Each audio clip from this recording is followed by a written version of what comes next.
ika-21 ng Nobyembre, taong 1916. Lumubog ang Britannic sa dagat Egeo, isang barko na kasing uri ng Titanic na ikinasawi ng 30 katao. Pagkatapos lamang lumubog ng Titanic 4 na taon nang nakararaan, nilagyan ng mga karagdagang pagbabago sa pagtatayo ng barkong ito mula sa pangalan na sa una ay Gigantic hanggang sa disenyo ng katawan upang maging mas matibay laban sa mga tipak ng yelo. Naglayag ito sa kalagitnaan ng pagsiklab ng unang digmaang pandaigdig at ginamit bilang barkong ospital para alagaan ng mga sugatang Britong sundalo.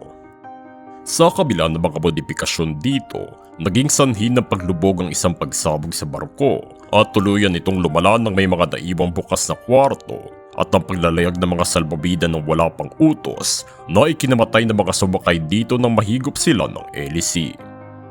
Inabando na ito matapos ang mga insidenteng naganap at nakaligtas naman ng 1,000 mga sakay ng barko at hanggang ngayon hindi pa din sigurado ang sanhi ng pagsabog sa Britannic.